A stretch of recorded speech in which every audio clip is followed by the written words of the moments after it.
Smaraha Smuli Manara Radhikaras Mama Kipanidhi So Priya Charna Kim Kurim Kuru Tavayasmi Tavayasmi Rajivami Tayavana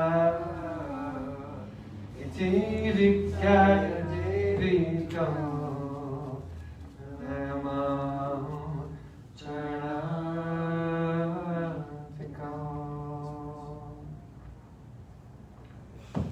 First of all, for my sustained Dandavad Puspa, my heart like flowers, thousands and thousands of times, at the lotus feet of my holy master, my supremely worshipable spiritual Gurudev, Asmadiya Paramanatama, Guru Pada Padma, Nityalila Pravishta Om Vishnupad, Ashtotara Satasri Rupanuga Parivaya, Srila Bhaktivedanta Narayana Goswami Maharaj.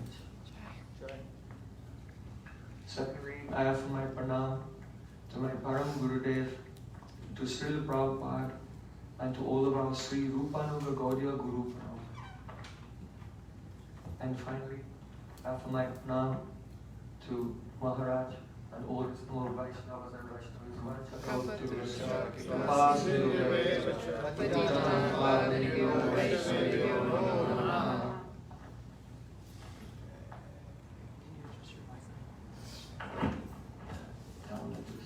It's like shaky, like going in and out.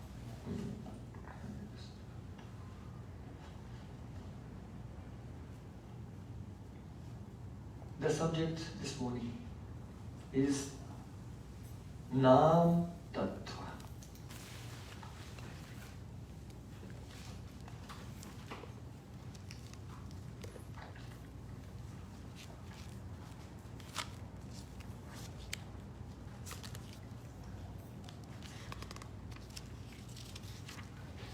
If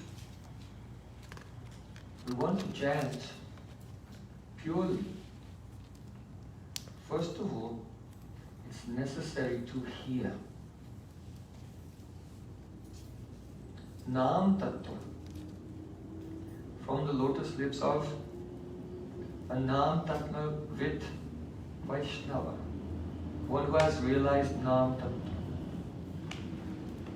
You know that Bhakti has 9 limbs, Navada Bhakti.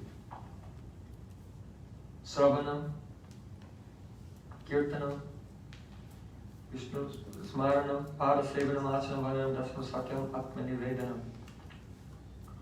Yesterday, we began by discussing how Prabhupada Bhaktisiddhanta Thakur said, the Gaudiya Math is to place in a world of Avibhat Ruddhi, in the world of confused meanings of words. The Gaudiya Math is the place of the descent of Vidvat Ruddhi, meaning of words. If we are to have a discussion, it's important to understand the meaning of the words that we're using. And all too often, we are using words without having clear understanding of what they mean.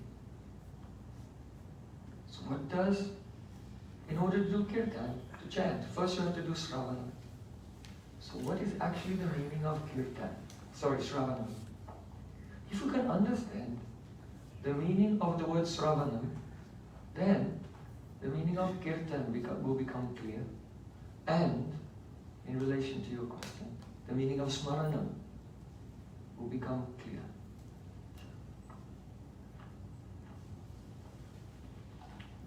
In Bhakti Sandarbha, Srila Jiva Goswami has said, he dedicates several anujets, or like chapters if you like, to each one of the angas of bhakti, so that we can clearly understand the meaning of each anga of bhakti. So, after discussing the Guru Padashraya, taking shelter of Shri Guru, Sharanagati,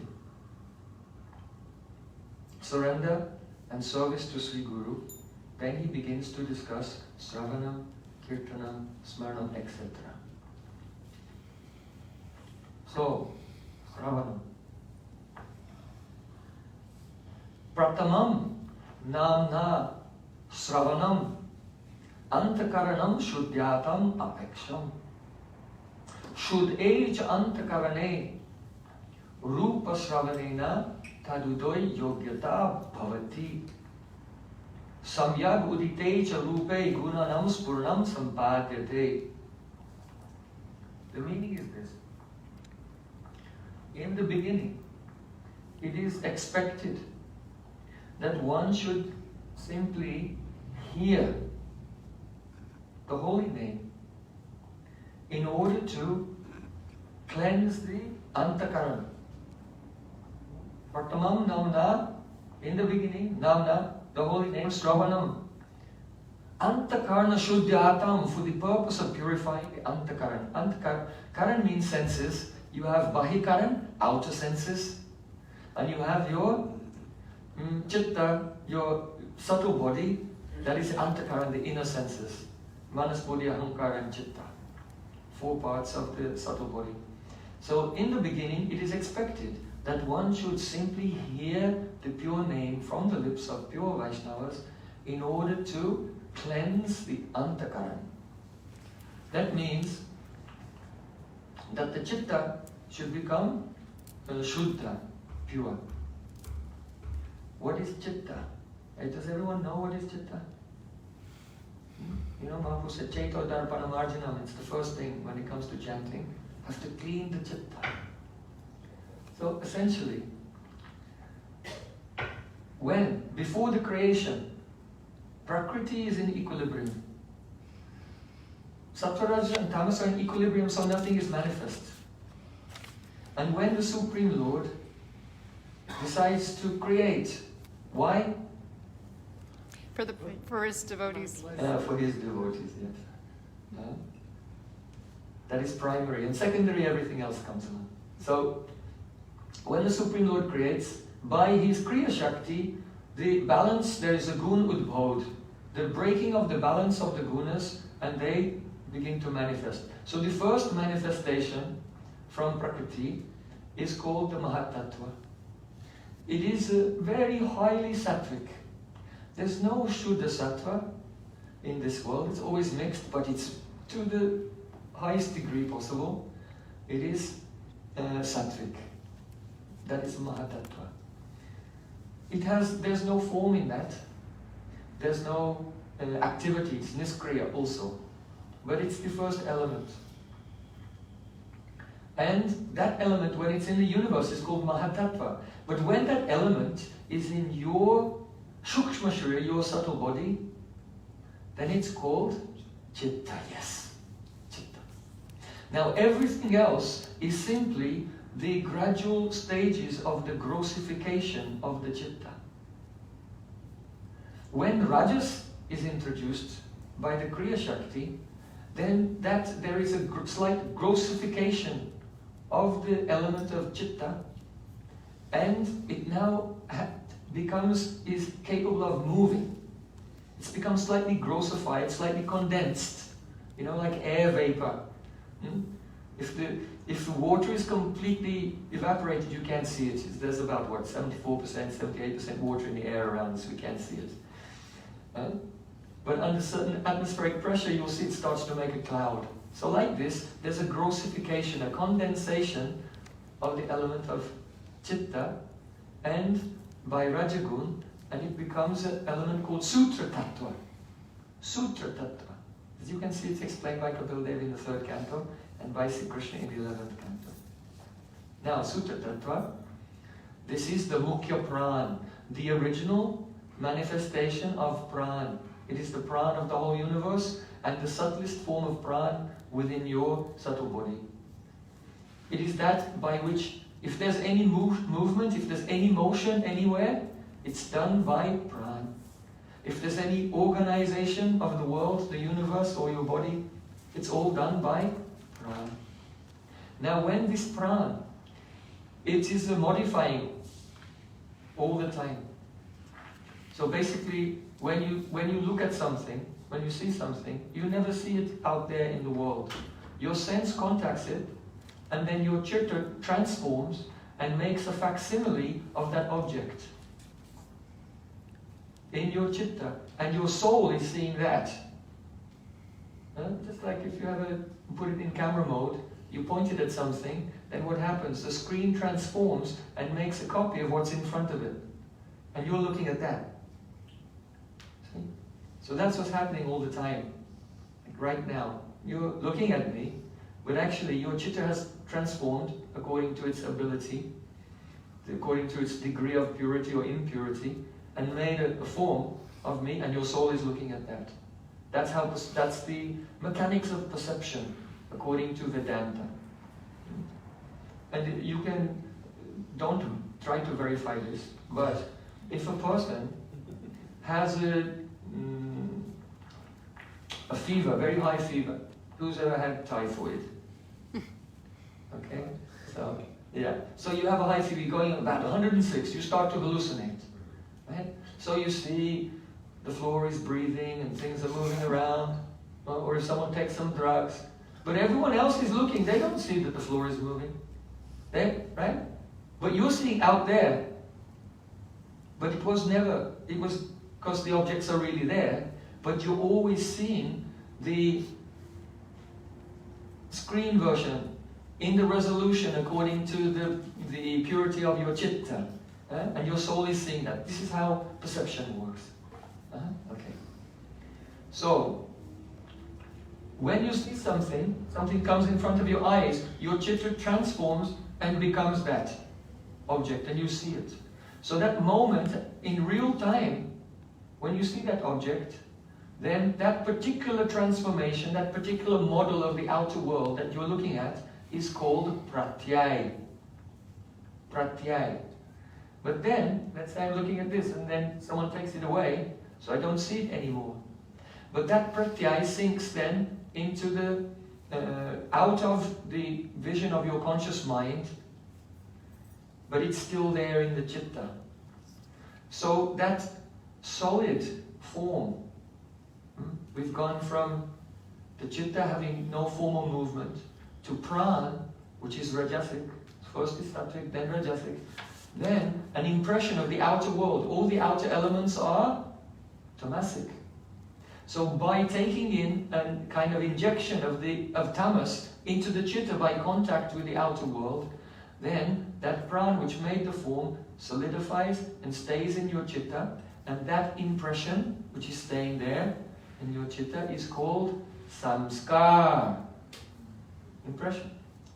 Just like if you go to the beach in the morning after the tide has gone out, the sand is a little wet, and you walk through, and you look behind, you'll see all the footprints are there. So all the footprints of every pratyay, every experience you've had in this life, and all of your previous lives, are there in your chitta. Right now, the chitta may not be available, it may not be visible to you. Why? Because when many, many impressions come together and the chitta becomes darkened, then that mass aggregate of samskars is called ahankar. Ahankar is called vasanamayi. It is a condensed mass of impressions. Understand? But all of those impressions are not active at this moment. Because in previous lives you had the experience of being in the insect life, in animal life, in bird life, in human life, in demigod life, in demon life, different births. So all those impressions are there, but they're not all activated at the same time. So give an example. If there's a lake of water, then the moon shines, and the reflection of the moon is only illuminating one portion of that lake. There are some little particles of dust and so on in the water, and they are reflecting the moonlight. So in this comparison, let's take the lake as your entire chitta. And the particles of dust all the samskars of all your lives. And the consciousness of your soul now is illuminating only one portion of that. So at the moment, the samskars related to being a human being, being male or female, are activated at the moment. So there's a correlation between the body you're in and your experiences in this life and samskars from previous life related to that kind of identity. Sometimes, people, their samskars get mixed up and they get a kind of gender dysphoria and that kind of thing. Because we've all been male and female and so on. See? So, there's a certain portion of those samskars are activated right now, and that's your ahankar that you have at the moment. So we tend to think, well, I know who I am. This is me. I am whatever. An artistic person, or I'm a business person, or I'm a sporty person, or I'm a political person, whatever it is. I'm a nourishing, motherly person, whatever. People have an idea of their identity. It's just that group of sanskars which are illuminated at that moment. And gradually that moon is moving across the water. So lifetime after lifetime, you'll leave those and then take up another. Purusha prakritisto hi, bhunte prakriti jangunan, karna guna sangosya, sad asad yoni janmasu. The Purush, the Jiva, living entity, is situated in Prakriti, and according to his association with the gunas, he's taking birth in pious and impious species. You see? Because when we associate with a particular guna, then that association triggers the sanskars from before related to that guna. And then they become active, and in this way, from lifetime after lifetime, we're moving up and down by a combination of our association and the impressions that we already have. In synergy, working together, we're passing through. So, karnam guna sangosya sad asad yoni janmasu. By association of the modes, we are taking birth in higher and lower, pious and impious situations. Okay? Now, from the ahankar, some portion of it is more sattvic, and that transforms and becomes the mind, which is doing sankalpa vikalpa, accepting and rejecting. One portion, the rajasic portion, becomes buddhi, and then from the tamasic portion comes akash. Akash is a very wonderful element. It accommodates the movements. In other words, Kapil Dev has said a very important verse, Bhutanam chidradhatritvam bahir antara evacha pranendriyatmadisnyatvam nabaso vritti lakshanam. These are the symptoms of Akash. So first he said, Bhutanam chidradhatritvam. Akash, or space, is that which produces like whole, or the room to accommodate the bhutas, the elements. What kind of bhutas? What kind of elements? Bahir antaramevacha. The outer elements, earth, water, fire, air, and ether, but it also accommodates the inner elements. Pranendriyatmadisjatvam. The pran, the indriya, the senses, and atmahim is the mind, chitta, everything. So pranendriyatmadisjatvam, that means that disnyatvam means that the akash forms the basis or the field on which mind, pran, and senses meet. So this akash within is sometimes contracting by the lower gunas and sometimes expanding by the higher gunas, particularly sattva guna. So sattva guna causes your the chitta, which is an element, but it's accommodated by akash. So when the akash within expands, your chitta expands, and when the akash within contracts, the chitta is contracting like this. So the chitta is expanding and contracting in the akash. When your chitta contracts, you feel very bad. Because it's the lower gunas. Rajas gives desire and anxiety, and then tamas gives pain. And rajas always turns into the tamas. It's unstable. If rajas is regulated, if someone has discipline in their life and it's controlled, then by discipline, rajas will turn into sattva. But if someone is irresolute and unprincipled, then their passion will always degrade into tamas. So, now, very interesting, because what are we talking about? We're trying to discuss our subject, but before we can discuss the subject, we have to know the meaning of the words that we're using. Because if we're all using words, but we all have a different idea of what those words mean, then communication has not taken place. This is why Bhaktisiddhanta Thakur said the Gaudiya Mat is the place of the descent of the Vidvat Ruddhi. That means the meaning, the Ruddhi, the meaning of the words as they are understood by the consciousness of an enlightened, pure person. So, people speak about happiness and distress. But what does that mean? What is happiness? The Sanskrit word for happiness is sukha. And the Sanskrit word for distress is dukkha. Now, I have a question for you. What does the word ka mean? Space. Ka means akash. You see?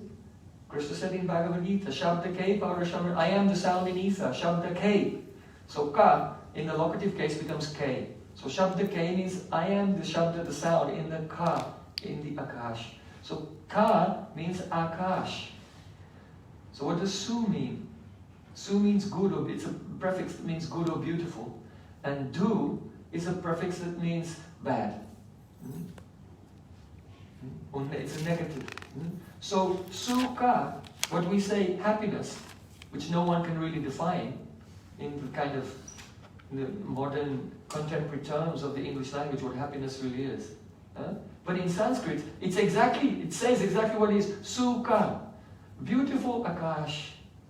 Good, the akash has expanded, your chitta has expanded in the akash, and because your chitta has expanded in the ka, it's called sukha. And when by rajagun and tamagun your chitta contracts, then you feel all nervous and in anxiety and angry and jealous and all these negative emotions come. That is dukkha, that your chitta has contracted in the akash. So, what do we want to do? Chaito darpana marjanam. It's just like if you have a piece of paper. Sometimes I have a piece of paper. I wonder if I've got a piece of paper right here. Maybe yes, maybe no. There we go. Quick demonstration. Oh, come here. We'll go.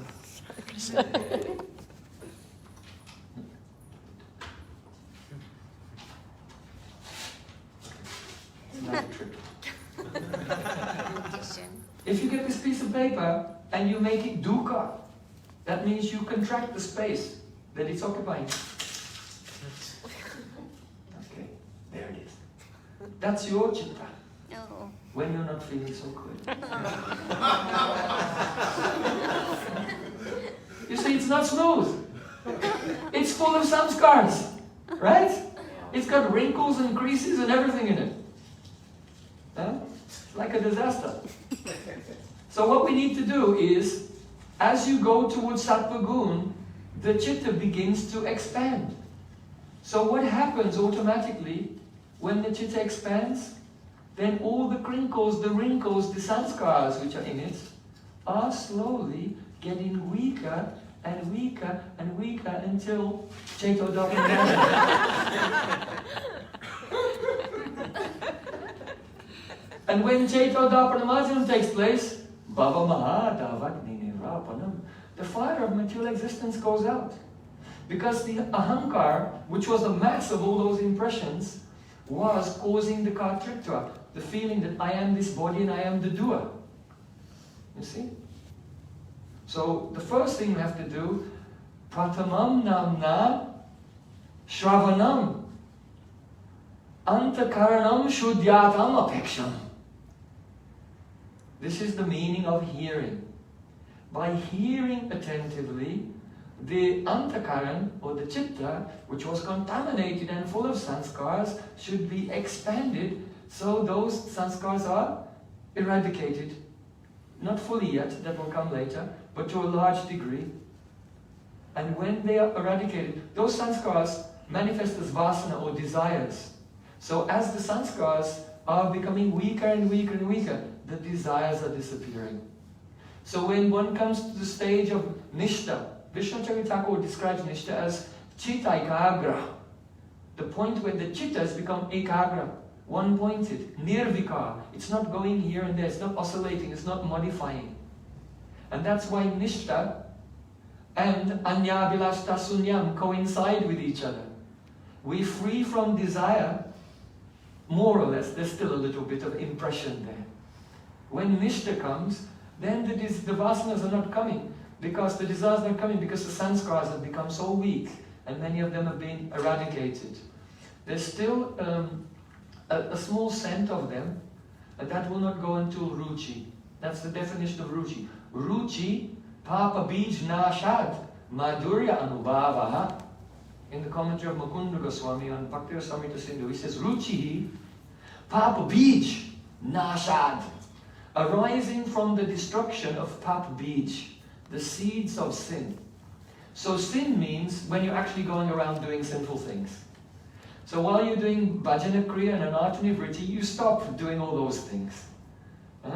But there's still papa bij. Some impressions are there of past sins. So by doing bhajan, really that means engaging in bhakti. In the stage of nishta, then ruchi papa bij nashad, comes the destruction of papa bij. Those impressions are also destroyed. When they're also gone, then madhurya anubhavaha, there awakens an anubhav, a realization of madhurya, Krishna's sweetness. And that's why it's called ruchi. Because you can't have taste unless you're tasting something. And what is it that we taste in the stage of ruchi? Madhurya anubhavaha, the madhuris, the sweetness of Krishna. So, so we just try to explain the vidvat ruddhi meaning of the word shravanam, hearing. Pratamam namna shravanam antakarna shuddhyatam apeksham. The chitta, the antakaran, should become shuddha. Now here, shuddha does not mean the vishuddha sattva. It is not transcendental, only means purified to the degree that it exists ontologically. Remember, when chitta manifests this element, it's very, very highly sattvic. So a shuddha chitta means it is the grossification that had taken place has been reversed, and it is reverted back to its natural condition. Just like water which is polluted can be distilled, it just goes back to being now pure water. So here, Shuddha Antakara means pure chitta. It's not does not mean anything, Vishuddha Sattva, Sandhini, Samvedlani, anything like that. Only very highly sattvic.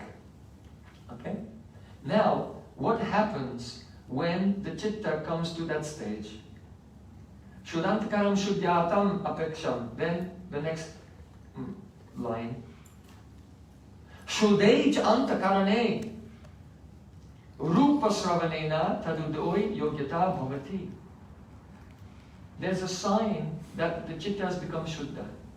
And that is rupa sravanena, when you hear about the form, the beautiful form of Krishna. Kasturi tilakam lalata patale vakshastale kaustubam nasagre paramuktikam. You see? Karakatale kante, he has the bangles on his wrist. Kare kankanam, holding the flute. Savange harichandanam, his body is made with sandalwood paste. Sulaitam Kante Chamuktavali, he's wearing garland of pearls. Gopastri Paravestito Vijayate Gopal Chudamani, oh glories to the Kristula of coward boys. Surrounded by beautiful gopis of Vrindavan. So, through such verses, which are verses for Rupa Dhyan, when we hear, just by hearing that, from a sadhu who has realization, when the chitta is clean, then tad udoy yogyuta bhavati, one becomes yogyuta, a fit recipient for the udoy, the awakening of that form within the chitta. That means that the form of Krishna is reflected in the pure chitta. So we have discussed the definition of Akash. What is the definition of Akash? Space. Okay, yes, first thing, Bhutanam Chidra Datritvam. It gives a Chidra. Chidra literally means a hole, like the holes in Krishna's flute are called Chidra. So Chidra, it makes a hole, or an accommodating space for the elements. Bahir Antarameva, outer elements and inner elements. And for the inner elements, it's a platform where they meet. Manas, Pran, and Indriya. They meet. Huh? Yeah, here Manas is, sometimes you'll find this in Shastra, that Chitta sometimes refers not only to Chitta but to the whole subtle body. And sometimes Manas is used and it refers to the whole, the Chitta, everything. You see? So it depends on the context. If they're used together, Chitta, Ahankar, Buddhi, Manas, then obviously they refer to the particular elements. But often you'll find the word Manas is used just in a general way. It means the whole Shukshma Sharira. Sometimes Chitta is used, it means the whole Shukshma Sharira. Antakaran is an example which definitely refers to the whole Shukshma Sharira. So it depends on the context. Yeah. Now, we discussed the Akash. Now let's discuss the definition of Chitta. Swachat is also third canto. Swachatvam, Abhikaritvam, Santatvam iti Chaitasa. This is the Chitta. It has three characteristics. Swachatvam, Abhikaritvam, and Santatvam.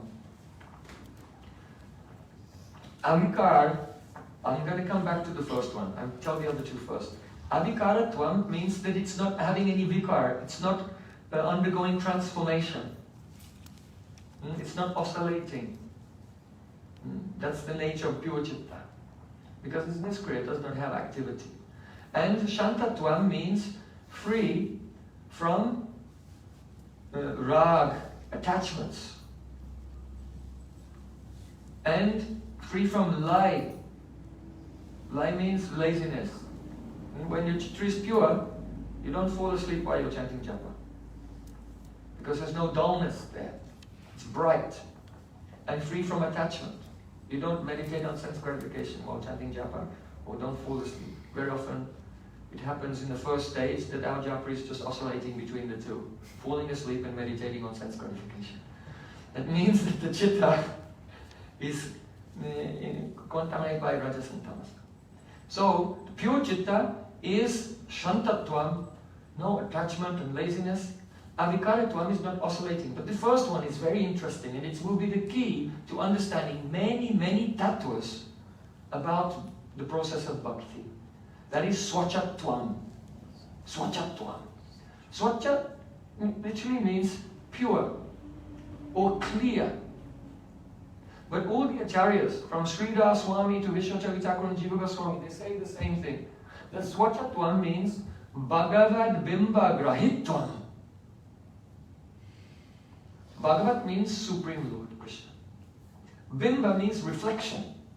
And Grahitva is the power to catch or accept. So when the chitta is pure, then it has this capacity, Bhagavat Bimba Grahitva, the power to catch the reflection of the Supreme Lord. Understand? So I'll give you one example. Do you know the verse? Sattvam Visuddham Vasudeva Shabditam. Very famous. Yadiyate Tatra Pumam Pavritaha. Yeah, Maharaj. You know, Sattvam Vishuddham Vasudeva Shabditam. It's vaguely familiar? Yeah. Yeah. spoken by Lord Shiva.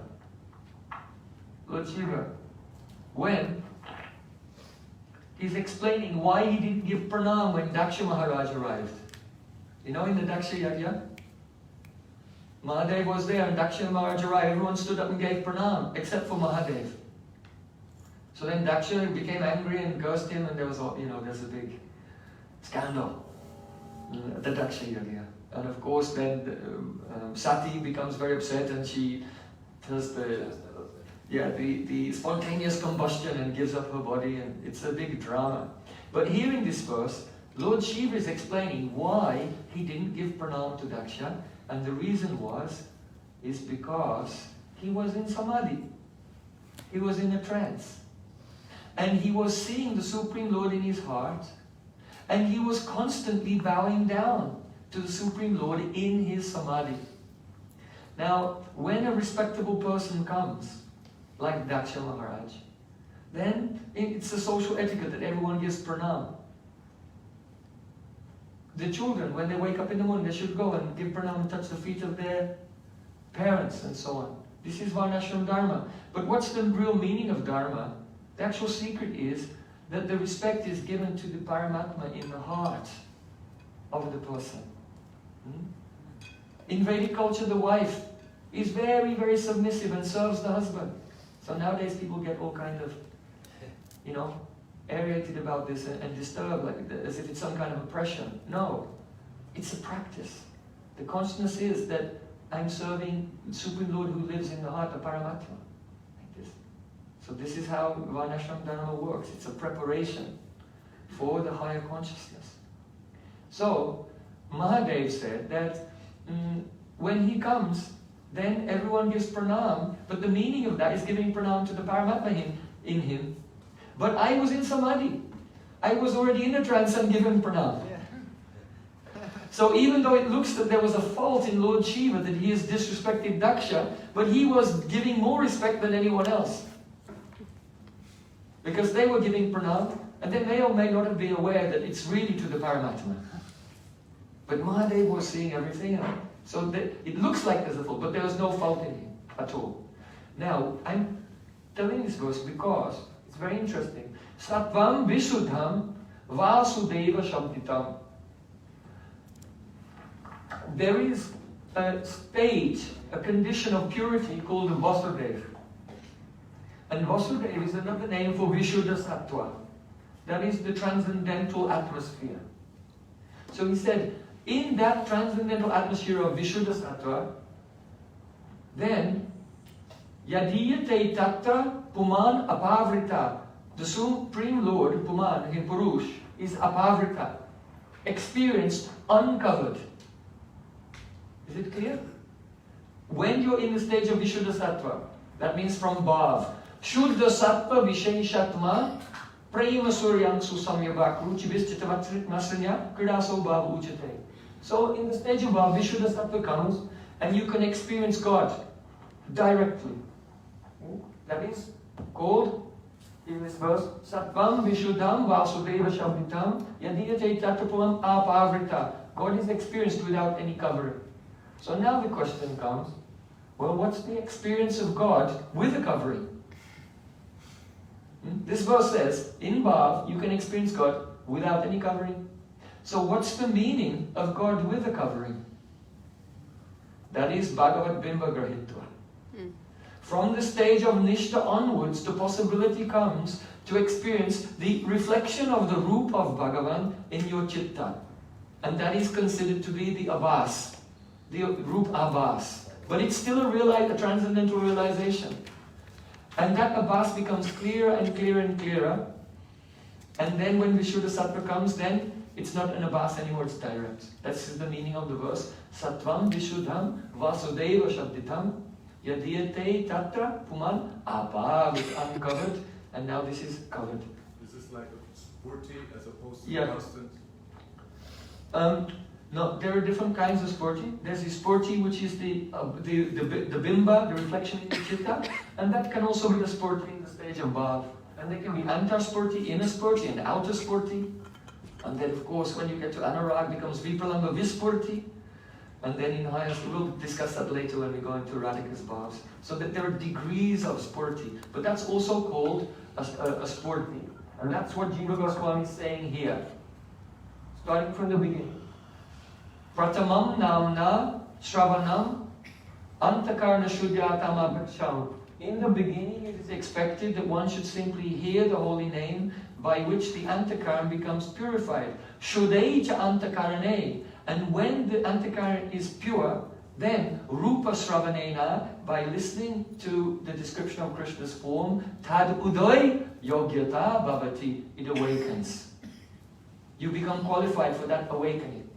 Now, as one goes on hearing and chanting, and the chitta becomes a little bit more purified, samyag utite cha rupe, and when the form of Krishna has awakened completely in the heart, gunanam spuranam sampadyate. When you hear about the qualities of Sri Krishna, then Krishna's qualities begin to appear. When the qualities are fully awakened, then you hear about the parikars, the associates. And then Krishna's associates begin to manifest in the heart. And in that stage, gradually, you will, by being absorbed in one associate, your chitta will transform and become like that associate.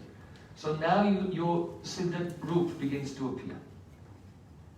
So then, yes. All this is from the stage of Tattva Vishudam Vasudeva Shabditam, or before? This is all before. This is all before. Everything before. I'll tell you the exact stage. In Nishta, Nam, Rup, and some gun, the Aishwarya gun. When Ruchi comes, then because not only the sins have gone, but the papa beach, the fine impressions of sins have been destroyed, then Ruchi gives you the experience, Madhurya Anubhavaha, the experience of the sweet qualities of Krishna and his parikars in the stage of Ruchi. In the stage of Asakti, your own Surup appears. And then by serving in that Surup internally in your meditation, that's how Bhav comes. That's Vishuddha Sattva. Those are the stages. And this is why Rupa Goswami has explained Raganuga Bhakti in just 2 verses. What are the 2 verses in which Rupa Goswami explained the sadhana of Raganuga Bhakti? Only 2.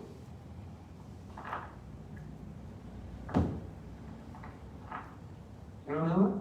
The first one? Krishna's Smaram. Krishna's Smaram. Yeah.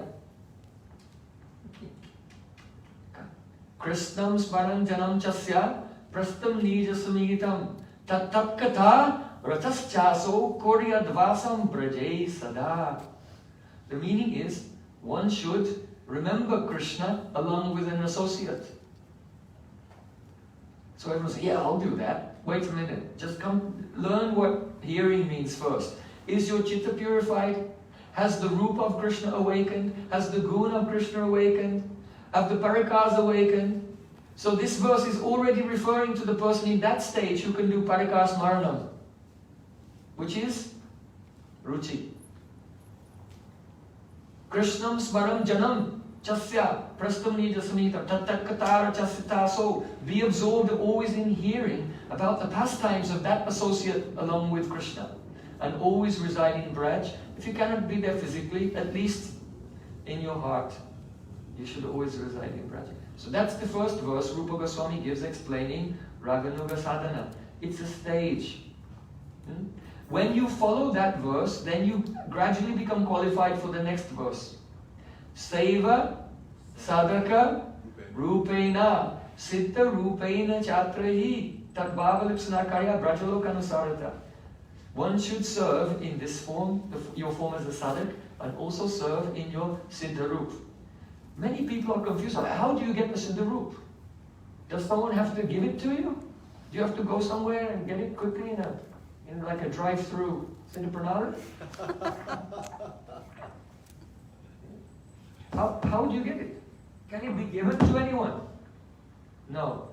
It cannot be given, and you cannot just take it.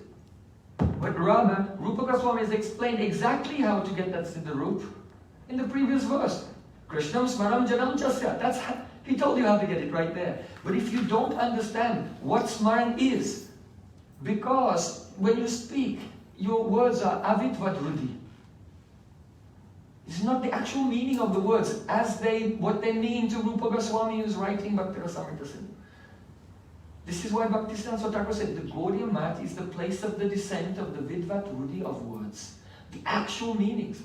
If you know what the word Smaranam means, then you'll not be confused and you'll understand this is how the Siddharupa appears. Once it starts to appear by bhajan, you can go to a bhajan Shiksha Guru and reveal your heart. Guyamakati Prachati, and he can confirm the identity. What is your name and form and services, your cloth and these things.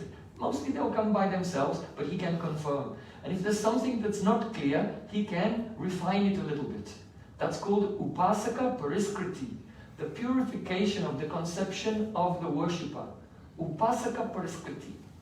When you hear about the pastimes of Radha Krishna, that's Upasya Pariskriti. It clarifies your understanding of Upasya, whom you are serving, whom you are worshipping.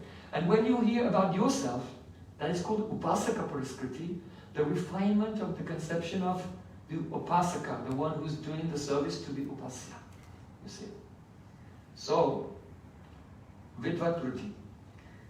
We've got ahead of ourselves just a little bit, but it's spontaneous. I'm responding to your questions.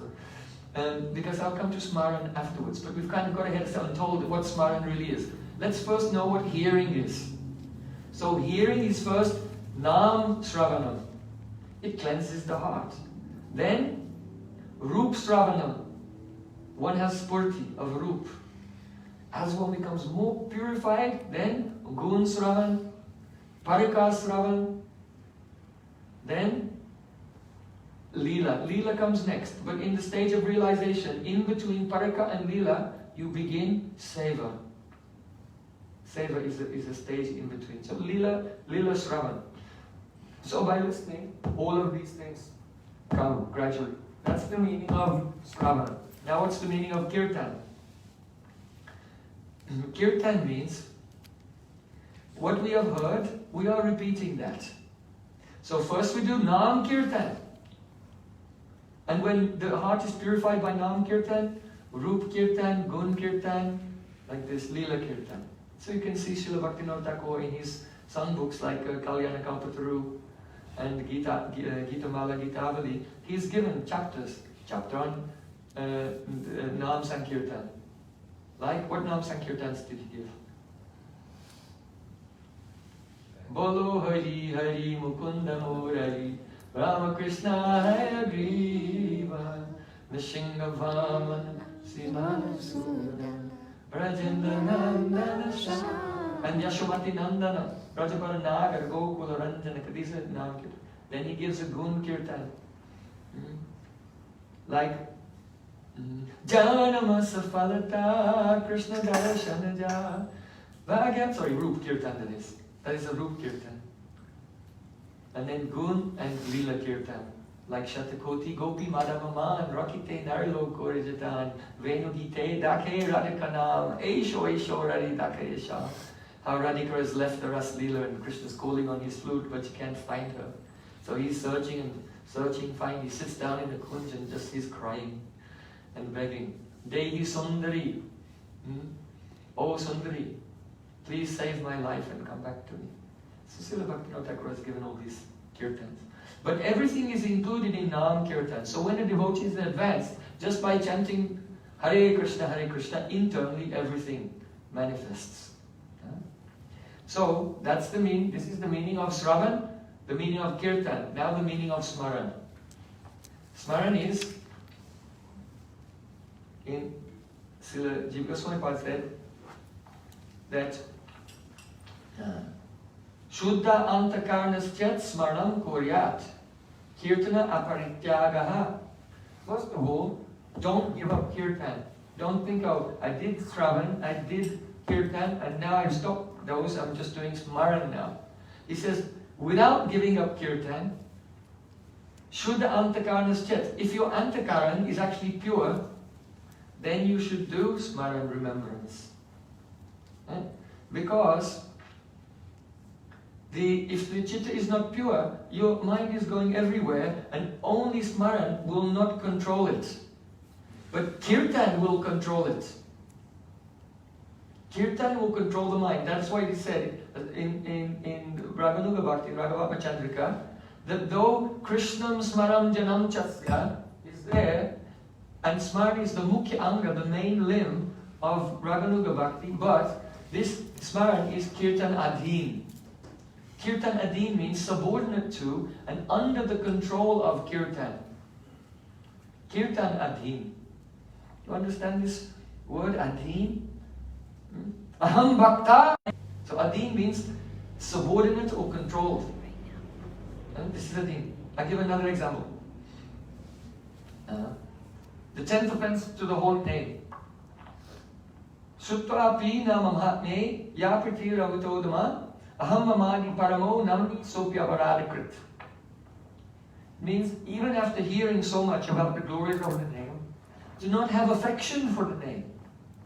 And how do we manifest that affection? Aham mamadi paramo.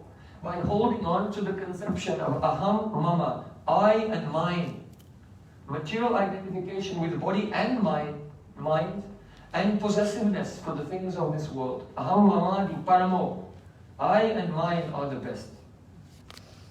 There are so many countries in the world, but out of all of them, God bless America.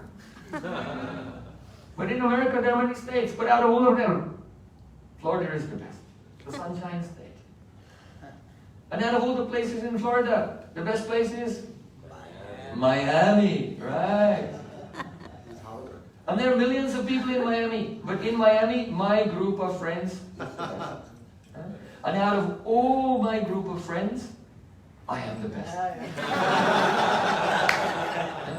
Krishna said in the 11th canto, the symptom of the mode of passion is that you think that you are better than others and special. That you are unique and special and also better than others. That's the sign. Just you can become your own Ayurvedic doctor. Take your pulse, put your fingers on your pulse and ask yourself, do you feel like that or not? Is that what your heart is whispering? I am better. I am special. Guess what that is? It's an infection of Rajaman. Because when that Rajas goes away, Tanada peace we need Chaina, Tarora peace is one becomes more humble than a blade of grass, giving respect to everyone. Not secretly minimizing them internally. Okay, so this is offense to the holy name. Aham mamadi paramo, I am the best. To hold on to this concept of I and mine. And also, you see, Sanatana Goswami's commentary on this Namaparad in the Haribhakti Vilas, he says that another aspect of this Aham mamadi paramo is this: to think that Nam Prabhu is Jivadhin. Jiva means tongue. What does Adhin mean? Controlled or controlled by, dependent on, subordinate to. So if you think, now I am chanting the name, my tongue, if I don't move my tongue, there's no name. And if I move the tongue, now the name appears. So if you think that Nam Prabhu is Jivadin, you're committing the 10th offense to the holy name. And what happens when you do Namaparad? No spurti.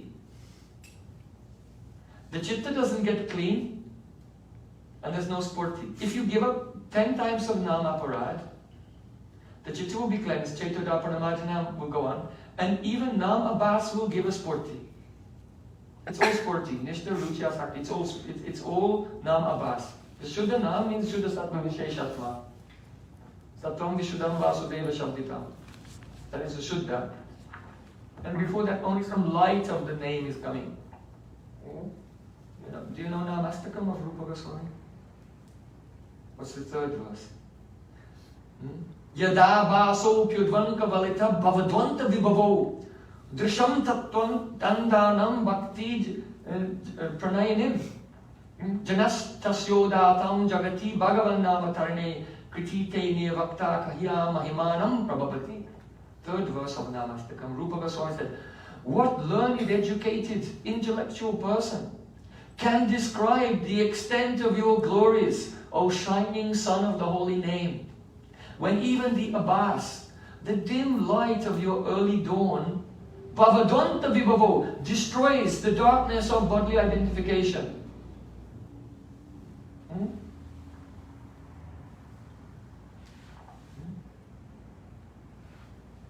Bhavadanta Vibhavo, Dishati Bhakti Pranainim, and gives one a vision of the pure bhakti. In other words, the spurities of the Krishna's Nam, Rup, Gun, so on, they begin to manifest. So it gives one a vision of the experience of transcendental service. So, if you think Nam is Jivadin under the control of your tongue, it's Namaparad. So what's the solution? We have to pray that our tongue will become Nam Adin. Right? So the two things. Jivadin, that means the name is under the control of the tongue. No, we want to be in that stage that our tongue is Nam Adin, under the control of the name. Tunde tandavani ratim vitanute tandavali te kana kroda kadambini gadate kana avade vaspeham cheta prangani sangini vijayate savindriyani kritim no jane janita kirpe amrita krishneti varnadvayi. When Haridas Thakur heard this verse for the first time from Rupa Goswami, he jumped up and began to dance. Krishna Namera Muhammad Sadhu Sadhu Shastramukhi Jani. The sweetness of the holy name can only be received from the lips of the sadhu who is reciting the Shastra. Such sweetness is not available. Namera Madhuri Kahan Aisi Nahi Shuni. You cannot hear anywhere else. When a non-Tattva Vaishnava speaks the sweetness of the holy name, then it becomes available, otherwise not. So in this verse, Rupa Goswami is saying, when I chant, then I'm not chanting, but the name is dancing on my tongue. Dancing there. I'm not chanting, the name is dancing. And I want, one tongue is not enough, I want millions of tongues. And then the name goes in the ear. 2 ears are not enough, I want millions of ears. Then it goes into my chitta, Chaita Prangana, and dances there. The Swarup of Krishna dances there, and all my senses become inert. That means I go into Samadhi in a trance. This is the power of Nam. Nam Prabhava. So, we're discussing here the Jivadin, no, Nam Adin. The tongue should be Nam Adin, under the control of the holy name. That's the last offense to the holy name. We have to give them up. First one, second, first don't make offense to Vaishnavas. Gradually, that's like one of the last ones to go. When it's given up, then what happens? Taramadye Savashesta Nama Sankirtan Niraparad Nam Laile Pai Premadhan. Mahaprabhu said, it's not complicated. Of all the angas of Bhakti, Kirtan is the best. And if one will simply give up the 10 offenses, prema will come. Prema will come. Yeah. So, smaranam, when the chitta is purified, but without giving up kirtan. So if the chitta is purified and you're chanting Krishna's name, what's going to happen? The spurti is coming in the chitta. And you're focusing on that spurti, and that's smaranam. So smaranam is not separate from a spurti. Or it may be that a spurti that one has had before made an impression in your heart, and you sit and then you remember that. That means you bring into your consciousness the impression that you previously experienced. But otherwise, other than these two options, one cannot do smarana of Krishna. Why? In the 6th canto, Narad Muni explains that the mind cannot touch anything it has not previously experienced. So when you think of anything, it's always a combination of your past impressions. The mind, it's like if there's a computer, you don't put any apps on it, then what will it do? There's a computer, no operating system, what will it do? Nothing. Nothing. What will come on the screen is only what you put in. If you install a program, you can turn it, open it, and if you put some photos on it, you can look at them. You can't look at a photo on your computer that you didn't download. Right? Is it possible? You can only experience on that screen what's already there. So in the same way, people say, oh yeah, I'm going to meditate on Krishna. Okay. Have you seen Krishna? Then what do we meditate on? Huh? Your own samskars of material experience. This is a fact. Or combinations of various material samskars. So when one tries to artificially do smaran without the power of the name, then it increases vikalpa, imagination, abstraction. And vikalpa, the imagination, is a rajasic vritti of the mind. So, yes. Let me just make one more point, because it might Go on. Yesterday, we were discussing bhaktas, that without the pure devotees, we cannot know anything. We cannot approach this subject. And how sadhu sangha is so important. So when Chaitanya Mahaprabhu was teaching Sanatana Goswami about the importance of sadhu sangha, he told a very beautiful and important verse, which was spoken in the prayers of Muchukunda Maharaj. I remember I was in Singapore with Gurudev, and we stayed in the house of one devotee. And Gurudev sat down, we just arrived from the airport, he sat down with the devotees, and he said, do you know the verse, Bhava Pavago, Janato Yada Bhavet? So, maybe one or two people knew it. And Gurudev said, everyone, you have to learn this. The meaning is this. When one's material existence is coming to an end, one's sojourn, bhava apavarga, in bhava, one's sojourn in bhava, material existence, apavarga, is coming to an end, then you get sadhu sangha. Now, this is a poetic device, a figure of speech in Sanskrit called the Atishayokti Alankar. Atishayokti means a kind of exaggeration, where the cause and effect are reversed with each other in order to make extreme emphasis. For example, let's say there's a villain and there's a hero, and the villain approaches the hero. Then the poet will say, the villain fell down dead and the hero drew his sword. What really happened is he drew his sword first and then the villain fell dead. But it was so fast, you couldn't tell which one happened first.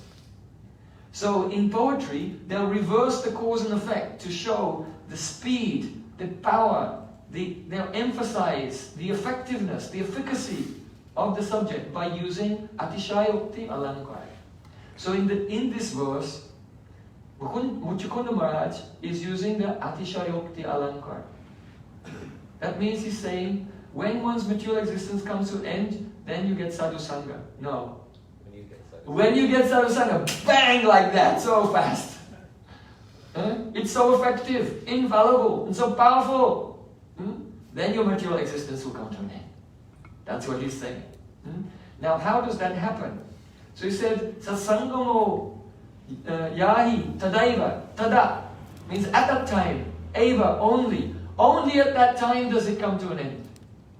There's no other chance. There's no one wandering in this world and somehow they get out. No one gets out. But tadaiva, only at that time when they meet a sadhu, they're out. But why? Satsangamo yahi tadaiva satkato. Here satkato means the Supreme Lord who is the shelter of the devotee. He is the gati. He is the refuge. But it also has another meaning. Satkato here means a spurti. A spurti of the Lord. So the meaning here is this, that when we come into sadhu sangha and we bow down and we try to surrender and chant every day And that heart will gradually become clean. Then, by hearing the beautiful description of Krishna's Nam, Rup, Gun and Lila from a sadhu, some spurti will come. Then, Krishna's real. Huh? If you're in that stage like, well, some days I think Krishna's real, but some days I think, well, did some clever person make this up? No, I mean, the Bible has 18,000 verses, he couldn't make up all that. Yeah? So the mind speculates. Like this. It's called Komala Shraddha. That the faith is not nirantaryamai. It's interrupted. There's the vyavadam, interruptions in faith. Yeah, I believe in Krishna. But well, I'm not sure. But when there's a spurti, by hearing, catching the reflection in the purified heart, then one has made contact now. Like Mahaprabhu said to Sanatana Goswami, dig on the east side of your house. If you move the soil a little bit, your hands will touch the box that the treasure is in. The treasure of praying. So if you just clean a little bit and have sadhu sangha, you can make contact with the other side, with that world. And then one is sure. And one becomes enthused. So pravaresha rati. And gradually one's rati comes, deep love. You cannot love Krishna if you don't know him. Once Gurudev said, there was a new person had come. And there were other devotees. And devotees were saying, so Gurudev, when we chant, should we remember Krishna? Gurudev said, he turned to the new person. And he said, can you remember my father? The new person said, what? Sorry, what does he mean? He said, can you remember my father? That new person said, I've never seen your father, how can I remember him? Then Gurudev turned to the devotee and said, exactly. He said, so start from Nam. Begin from the name, in a sequence. Tan Nama, Rupa, Charitani, Suti, Tananu, Smrityo, Krame. What does Kramena mean? Kramena means in a kram, steps, in a sequence. So Jiva Goswami calls this Kram Sopan Riti, the methodology of sequential steps of Smaranam. So Smaranam should go in the steps Tan Nama, Rupa, Nam, Rup, Gun, Parika, Seva, Lila. These 5 steps. So, begin with the name. Gradually, as these spurtis are coming, one can remember past impressions which came by association. Or, if the chitta is pure, there's no reason why the Rupa of Krishna is not appearing there. If the chitta is purified, one is qualified, there's no reason why. Because as soon as the chitta is purified and one chants the name, then the Rupa appears gradually. So, it's very important to overcome 10 types of Nama Aparad. Does everyone know the 10 Nama Aparads? No? You should try to learn. In our Chaitanya Academy, the 2 things you learn from the first day. Dasmula Shiksha, 10 teachings of Mahaprabhu, and Das Aparad, 10 offenses. Because if we don't understand basic tattva and we don't try to give up 10 offenses every day while we're chanting, Chaito Darpana Marjanam will not go on. So we've just been discussing the 10th one. Aham mamadi paramo namni sopya parada krit.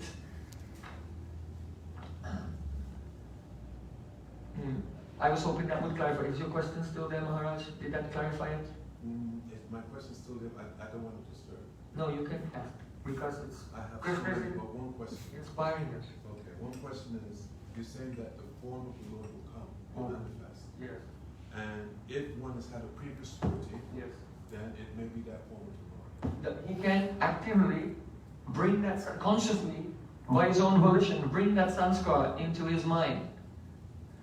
Yeah. Because Nam will reveal new things that you've never experienced, and then that again will become a sanskar. Okay. So as the sanskars collect, as you get more and more sanskars, then when a devotee sits down to remember, he may choose any of those past experiences, remembering that joyfully, and then it will turn into actual, bring that sanskar, and it will become absorbed and the actual spurti will go on, and he'll realize something new also, on top of the past impressions. Oh, you may just answer my question, because my question is that the understanding is that that form of the Lord that will manifest at that stage when this antakram will be once Ishtadeva. So my question is now, where is that form of the Lord coming from? What dictates what that Yes. is the Lord? Well, you know, we mentioned how the first purpose are coming by hearing, right? Hearing, chanting, then remembering.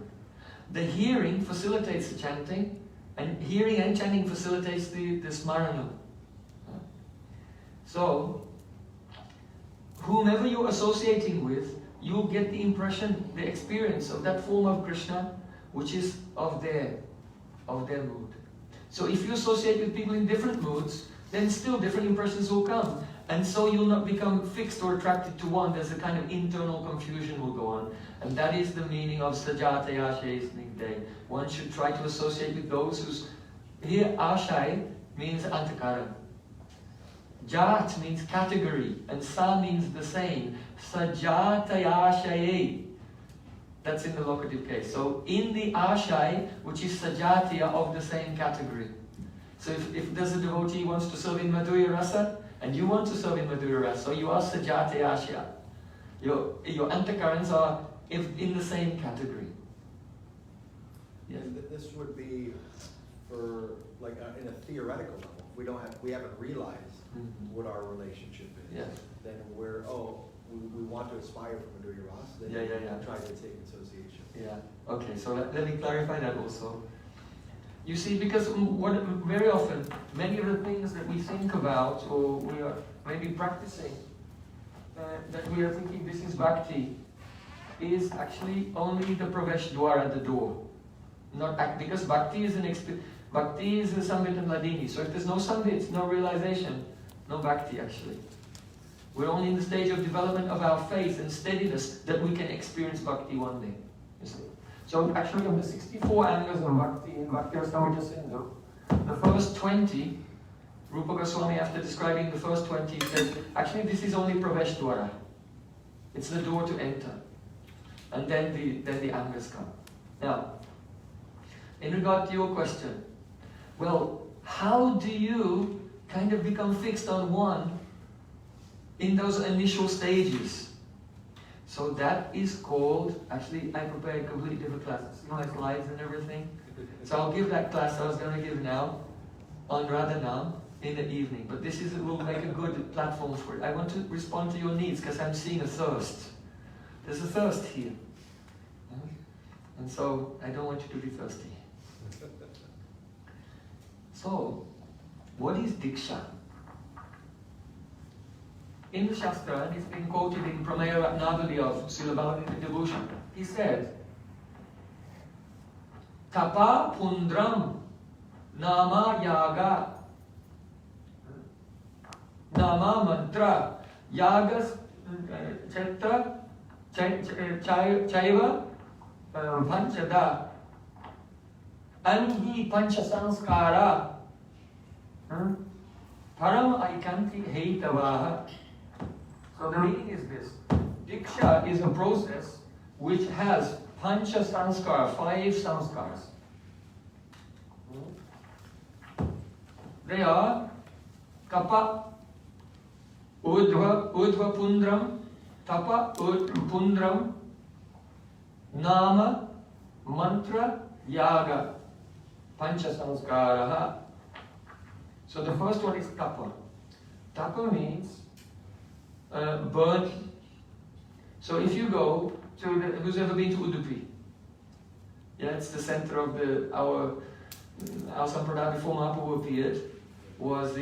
It's still now, we are the Brahma Madhva Gaudiya Sampradaya, but Mahaprabhu's contribution is a greater extension of what was given by Madhva. But if you go to the Madhva Sampradaya there, if you want to be initiated, you have to be burnt. They get hot iron with the chakra and the conch, and they go, and they burn it onto your body, like that. You see? I think it's very good. Yeah? Because now these, fast food drive-by initiations take place all the time. So very easily. If a guru came with a hot iron and said, who wants to take initiation? Very good. Right? Very good. Yeah. Then, this kind of stuff wouldn't be going on. So Tattva is the first thing, burning. Now, Srila Bhaktivinoda Thakur explained that Mahaprabhu is very merciful, so in his line, we don't do that.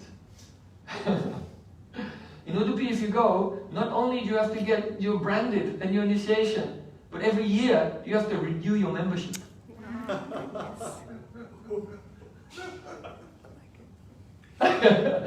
Just to make sure you still want to be a devotee, you don't want to bloop. You have to prove it and come and get your tss from the Guru every year. Yeah.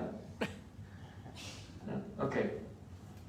So, Srila Bhaktivinoda Thakur said that in the Gaudiya line we don't do that. But we do the essence of it. See, the essence of it is not getting a scar.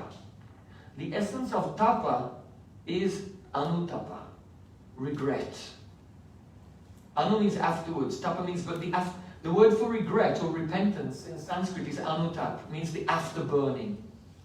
You did something wrong, and instead of walking around with your head up, all puffed up, thinking I'm great, you feel really bad about it. That's called repentance, regret, anutap. So a guru should not give initiation to the disciple unless and until he sees in his eyes anutap. And that devotee is crying, alas, alas, I have wasted my life. In sense gratification, in karmas. Gopinath mama nivedana suno Vishai durjana sadakha verata kichu nahi mora guna. Oh Gopinath, I am a Vishai, sense gratified. I am wicked. I have wasted my life. I've fallen in the dark well of material existence.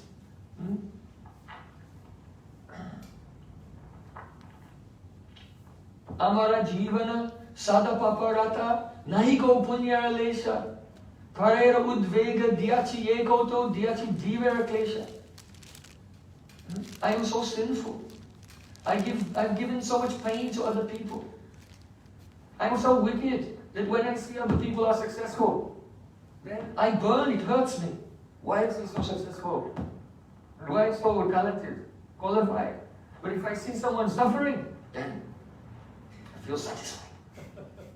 Srila Bhaktivinoda Thakur has told this song about the envious nature of the living conditioned soul in this world.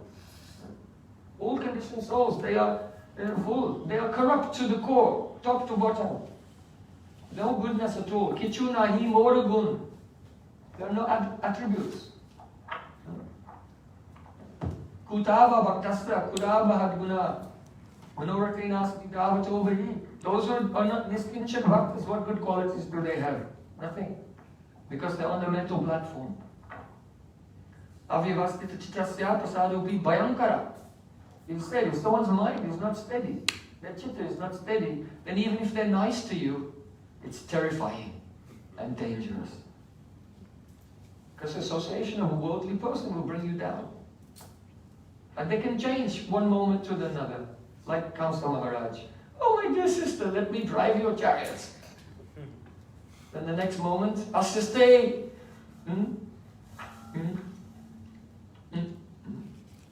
Astamo Garbo, Hantoyam Bhate Buddha, the voice in the sky said, the 8th child of Devaki will kill you. Then the next minute, he's grabbing his sister's hair and trying to cut off her head. So this is the nature of materialistic persons. They can change in a second. So, the first part of Diksha is that the disciple should have anutap, burning in the heart, not on the skin. The heart should be burning with regret. That means that he's turning away from material life. Then the second sanskar, Urdhva Pundra. Tapa Pundram. Pundra means tilak. Guru gives tilak. But Urdhva Pundra. Not 3 lines like this, horizontal. Urdhva, going up. So going up, Urdhva Pundra means that the disciple, having by tapa turned away from the material world, is looking up. all his ambitions, all his aspirations, and his future prospects, he sees beyond this world in Goloka Vrindavan, not here. His anchor is not here. His goal is not here. He's not investing here for the future. He's investing everything there. Don't seek treasures in this world where thieves steal and moths corrupt, but store up for yourself treasures in heaven. I heard someone say that. So that is called Urdhva Punda. So receiving tilak at the time of initiation from Guru is not a fashion accessory. Got my bead bag, my chadra. It's got all the fashion accessories. No, the tilak means we have tapa, turned away from the world, and now all our ambitions are located only above. So then, tapa, pundram, tata, nama. Now nama means you receive a spiritual name.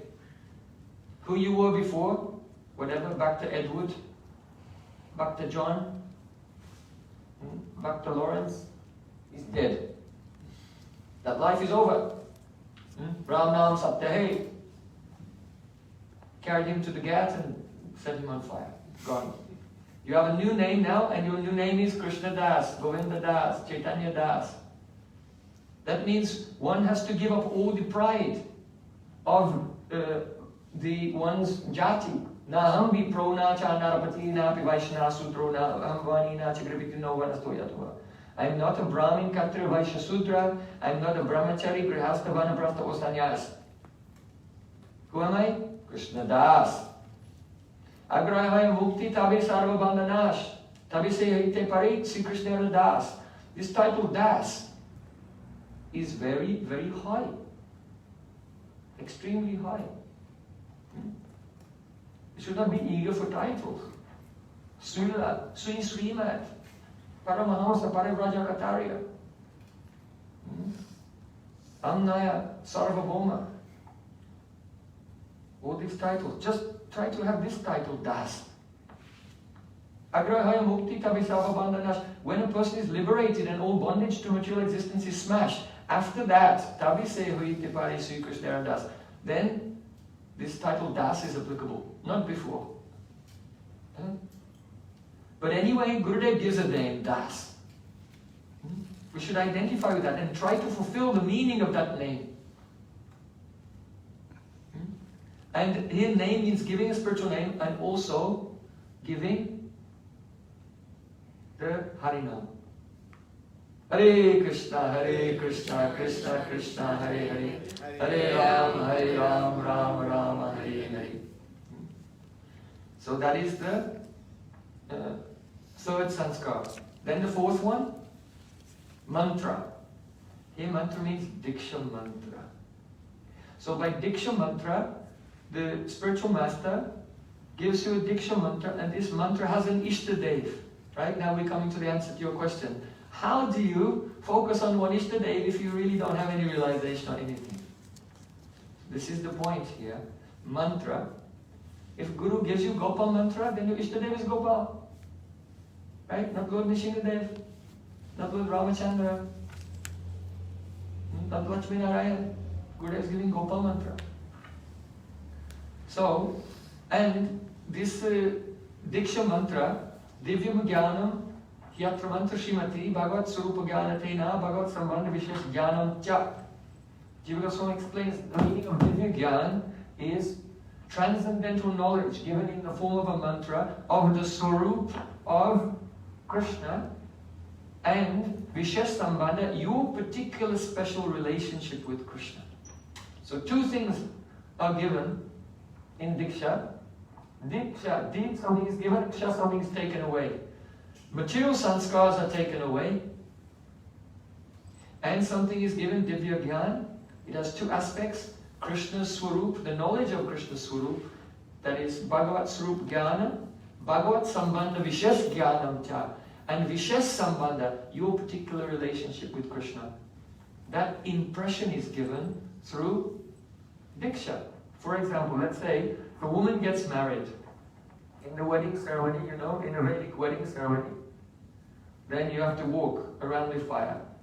When you do Tosu Parikrama, you do Tosu Parikrama clockwise. Because clockwise indicates liberation. But when you get married, you have to go around the fire anti-clockwise. Indicates bondage.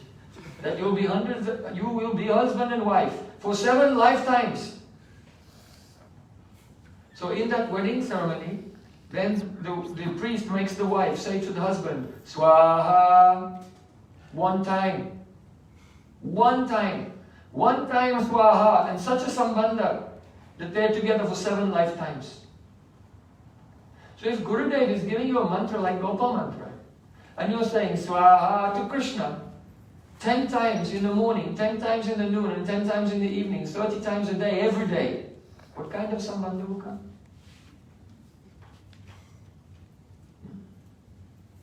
So, mantra, that is the next sanskar. And then the next sanskar is called yaga. Yaga. And here yaga means archan, learning how to serve the deity. So because in the beginning you cannot see the form, the murti of your mantra, so Gurudev said, look, he invites Krishna to come outside. He said, look, you can serve here. And this is why those without diksha can't serve the deity. Because this deity and their mantra is the same person. You're serving the Ishtadev of your mantra. So this is the meaning of yaga, or the 5th sanskar, which is learning how to do archan. So, amihi pancha sanskara param aikanti heitavaha. These 5 sanskars, which comprise diksha, are the cause of paramaikanti, supreme one-pointedness. That means the chitta becomes steady, one-pointedness, chittaikagra, steadiness, nishta, chittaikagra, one-pointedness of the chitta, and one-pointedness towards one Ishtadev. It gives that impression. And then gradually steadiness comes, then that Ishtadev will be reflected on the chitta, and even seeing the deity outwardly, the beauty will start to manifest. When the mind is steady, you look at the deity, then you can experience an otherworldly sweetness and beauty, which is not, even the mature eyes cannot see it. Krishna's, the Vigraha is mercifully manifesting his sweetness to us when we take a darshan with a steady heart, with devotion of our Ishtadev. So, this is the process. Then after that, you can easily sit and do even if you're not in front of the deity, you can chant Hare Krishna, and the samskar of your Ishtadev is coming, the beauty is coming in your heart again and again, and as the heart becomes more purified, then you realize that this Vigraha is not hard, but soft. Not only soft, but fragrant, and charming, and moving his eyebrows. Glancing lovingly like this. So the various qualities of Krishna begin to manifest. So, does that go some way to answering the question? Yeah. The transition between no realization and some realization, how it's smoothly manifested by our process of bhakti. But when the Guru is given the Diksha mantra, yes, is it that he's transferring that Ishtadev from his heart into the heart of the disciple? Yes. The mantra is, yeah, it's right there in the beginning of Srimad Bhagavatam. One of the first stories in Srimad Bhagavatam, Vyasadeva is telling his own history.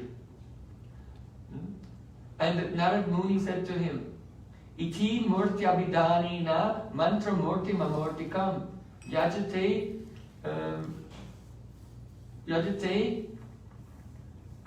yagya purusha manye tad Samyak tad darshanam puman. Narad Muni is saying that murti abhidanina, the mantra has a murti. Mantra murti amurtikam. The word murti means form, but it also means hard. So he says the murti of this mantra is amurti, not hard, very soft. He is directly Krishna himself. And so by remembering that mantra, the form of Krishna appears. How the form of Krishna appears? Exactly, how does it happen? Yesterday Maharaj was speaking about sound. Right?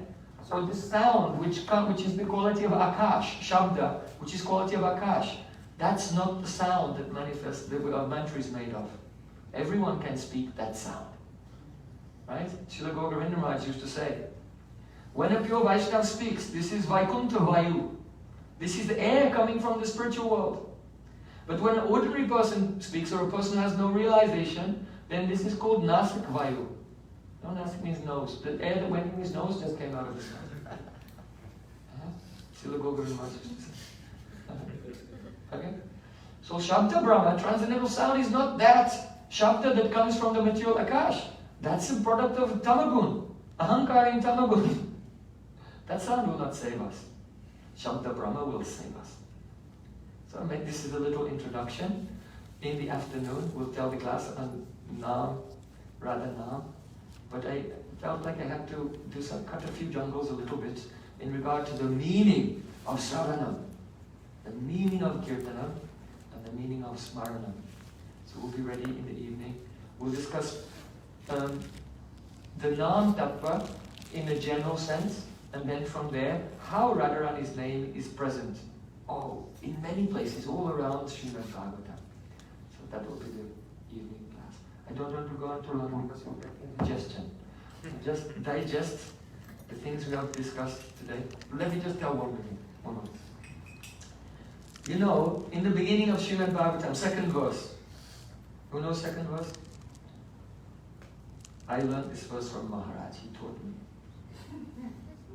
My chit is crumbled now. Like about 32 years ago, he taught me this verse. I remember. Where we were Spark Hill? Spark Hill, right? Spark Hill, yeah. So anyway, the second verse of Srimad Bhagavatam. Dharmaha prajita kaitavotra dharmone matsaranam satam vedam vastavam atravastu shivadam tapatrayun mulanam Srimad Bhagavate Mahamune Krite Kimva Pararishvaraha Sadyoritya Parudate Atra Kritibi Sususubis Tachanat.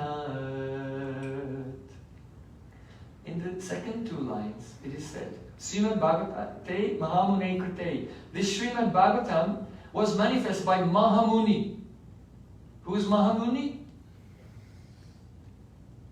Krishna. No, Prabhupada says Vyasadeva. But at the end of the Bhagavatam, I said yesterday that just like Krishna teaches the Bhagavatam to Brahma, and then Krishna becomes Brahma to teach it to Narad, and then he becomes Narad to teach it to Vyas, and then he becomes Vyas to teach to Shukadev, who teaches it to Sutta Goswami, and Sutta Goswami is speaking, and he's very humble. He's not saying, now Krishna has appeared in my form to teach Shaunaka Rishi, but that's the dhwani of the verse. So Mahamuni is Vyasadeva, but the deeper meaning is Mahamuni means the greatly thoughtful person. Muni who does manan, meditation, who's deeply thoughtful. That is Krishna himself. He's deeply thoughtful. Why? Because he's always thinking of Radharani. So that Krishna, he revealed himself in the form of Srimad Bhagavatam. Mahamuni Krite Kimva Para Ishvara. What's the use of any of the scripture?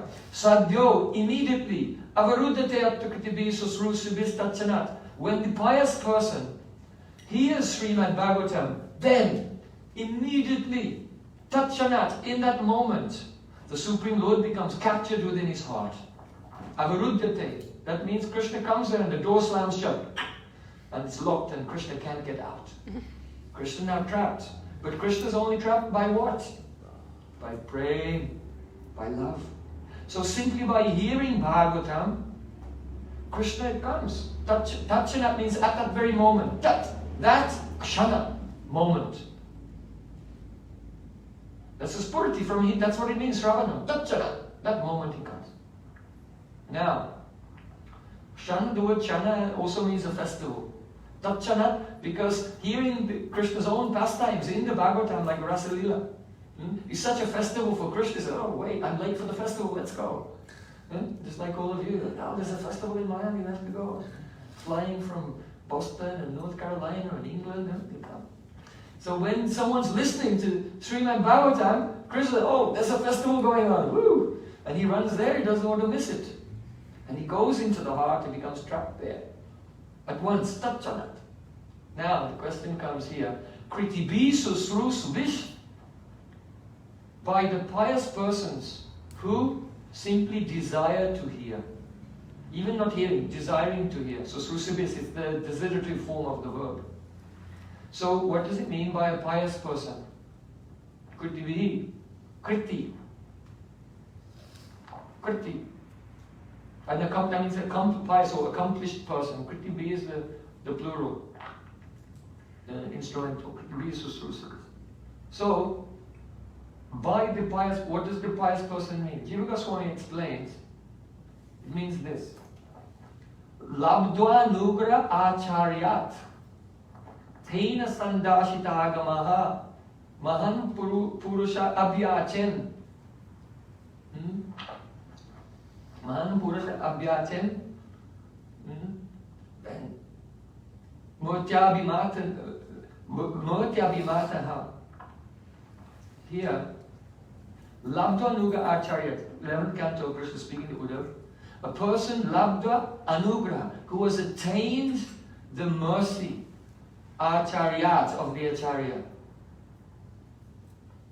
That means he received Diksha. One who has received Diksha mantra from the Acharya, Labdva Anugra Acharyat, Tena Sandashita Agamaha. And he has been shown the Agama Darshan. That means Tantra, Vaishnava Tantra, the methods of puja, archan. In other words, Guru gave mantra and taught him how to do archan, how to wake up, take shower, put on tilak, remember Gayatri mantras, serve the deity, offer bhog, do arti, dressing, decorate, all these things. That's the archan. So, Mahapurusha Abhyachen Murtyabhi Mata Atmana. And he will serve the deity in accordance to his abhiman. Here, Murtyabhi Mata Atmana. Serve the deity according to his conception. Now the implication here is that the Acharya taught him to worship a Shalagram Shila. So Shalagram Shila actually has no visible form. Shalagram Shila is not actually a form of God. No. Krishna has no incarnate like Rasgula Rup. Keshavadrita Rasagula Rupa. Krishna has no form, incarnation as a round ball. No. Shastra said that the Shalagram Shila is the Bhagavad Arka Adhisthan, the place where the Lord form appears. So one could worship a Shalagram Shila and someone may think this is Lord Narayan. If he worships with that abhiman, due to the mantra which was given by his guru, that form will appear in the Shalagram Shila. If he's worshipping as a Damodar Shila, worshipping as Radha Raman like Gopal Bhatta Goswami, then that form will appear. So Murtya Bhimata Atmana. But what form he was worshipping and what form will appear depended on how he was initiated and trained in Archan by the Guru. So when a person has undergone the Pancha Sanskars of Diksha and the impressions have come of a relationship with one particular deity, that person is called Kriti, accomplished. He becomes accomplished.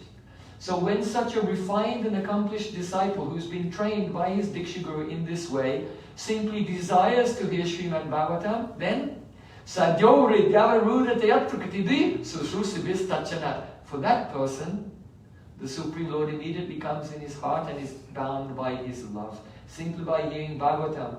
And that's why you get two types of parampara. Pancharatrik parampara means guru-disciple by connection of Diksha, the Pancha Sanskars. But it may be that one of those disciples became refined by that process and went to hear from a Mahabhagat Vaishnava Bhagavatam, and then listening to him, he was a Kriti. And as soon as he heard, the brain came by hearing Bhagavatam from his Bhagavad Guru. Now that becomes a connection in the Bhagavad Guru Parampara. So this is why two types of parampara is there. And the Bhagavad Guru Parampara includes the Pancharatrik Parampara, because the effect of the Bhagavad Parampara, generally in this Kali Yuga, there's a power, even without Diksha, to give everything. But people are so contaminated in Kali Yuga that they have to undergo the Pancha Sanskars to experience the benefits. Diksha is not necessary. Just Ravana Kirtana or Smarna will give everything. But Srila Jiva Goswami Pad said, because the Jiva has, the conditioned souls, especially in Kali Yuga, have two faults. One is called Kadarya Shil. Kadarya Shil. Shil means character or behavior. And Kadarya means unmeritorious, impious, kind of contemptible, abominable. Because they have bad habits. Kadarya Shil, bad habits. Right? So they cannot get the benefit. They don't experience the power of Nam, Rup, Gun, Lila in Shravana, Kirtana and so on.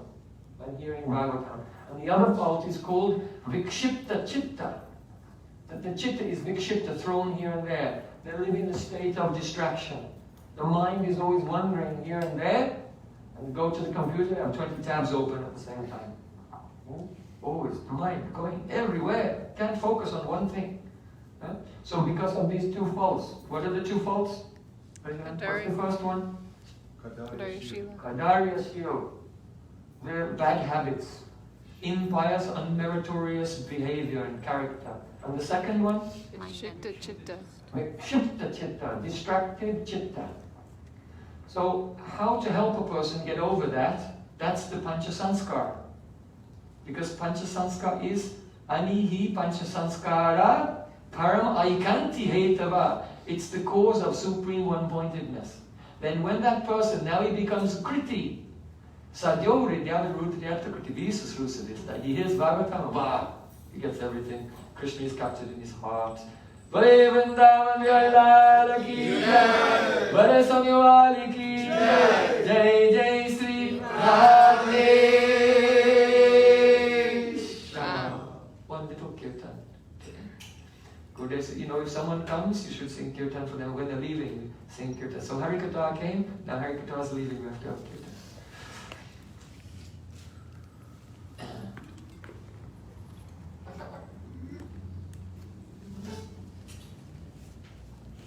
That was super excellent. So good. So good. I agree. I have to agree. No, but I am also, like you, I am not speaking. I am listening. I am sitting here like you. I am listening to Gurudev, Srila Gaura Govinda Maharaj, Jiva Goswami, Rupa Goswami. Not one word was my word. Their word. I'm sitting and listening like you. Just sadhu, sadhu, very nice.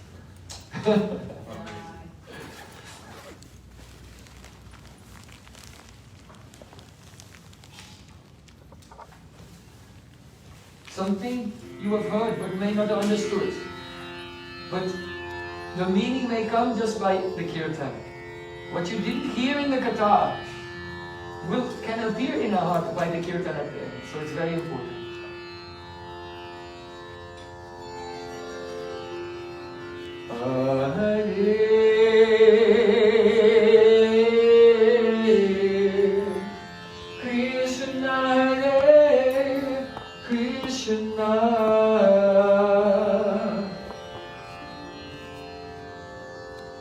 Krishna, Krishna Hare Hare,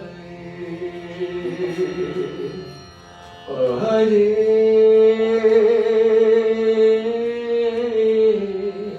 Rama, Hare Rama, Rama Rama, Hare Hare, Hare Krishna Hare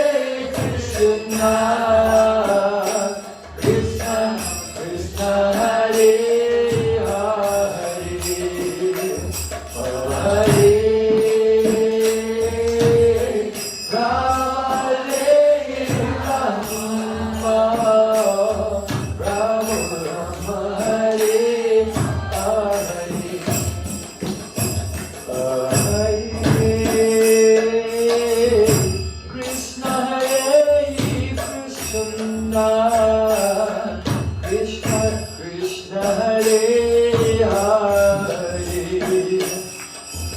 Hare Rama Hare Rama, Rama Rama Hare Hare, Hare Krishna Hare Krishna,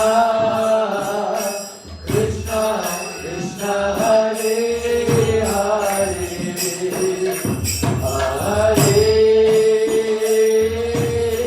Rama Hare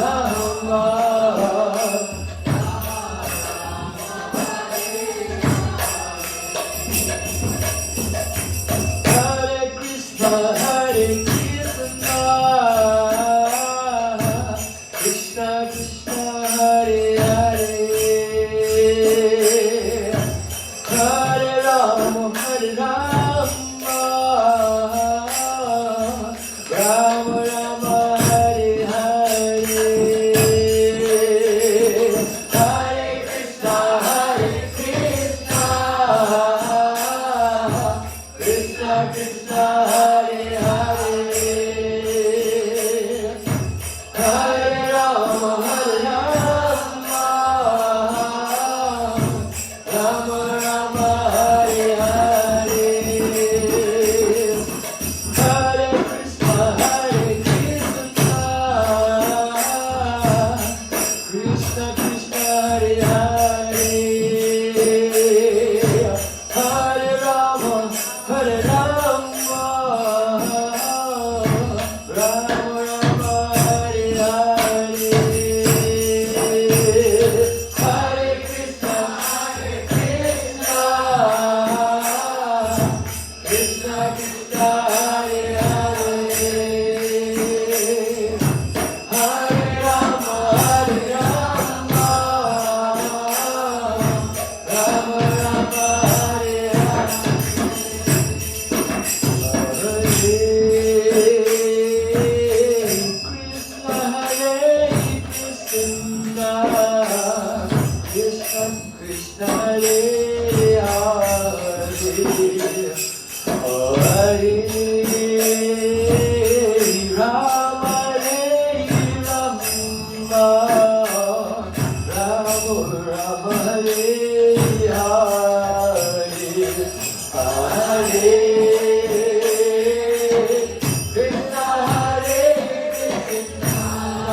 Hare Krishna, Hare Krishna, Krishna Krishna, Hare Hare, Hare Rama, Hare Rama, Rama Rama, Hare Hare, Krishna Hare Krishna, Krishna Krishna, Hare Hare, Hare Rama, Hare Rama, Rama Rama, Hare Hare, Hare Krishna, Hare Krishna, Hare Hare, Hare Rama, Hare Rama, Rama Rama, Hare Hare, Hare Krishna, Krishna Krishna, Hare Rama, Ram Ram, Hare Hare, Hare Krishna, Krishna Krishna, Hare Hare, Hare Rama, Ram, Hare Krishna, Krishna Krishna, Hare Hare, Hare Ram, Ram Ram, Hare Hare, Hare Krishna, Krishna Krishna, Hare Hare, Hare Ram, Ram Ram, Hare Hare Krishna, Krishna Krishna, Hare Hare, Hare Ram, Ram Ram, Hare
Jai Maharaj.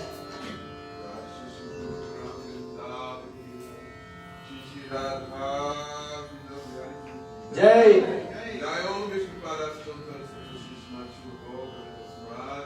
Jai Jai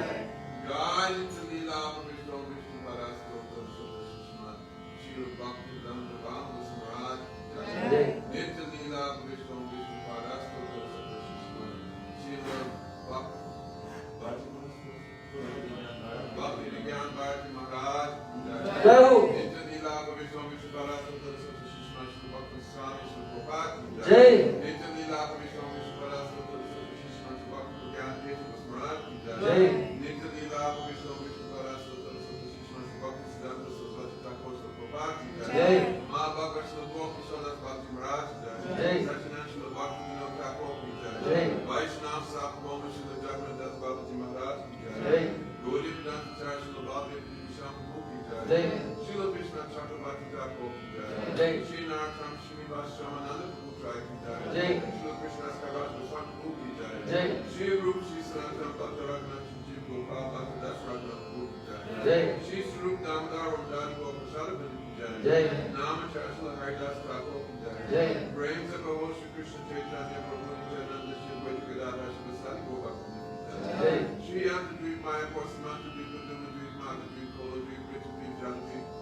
Jai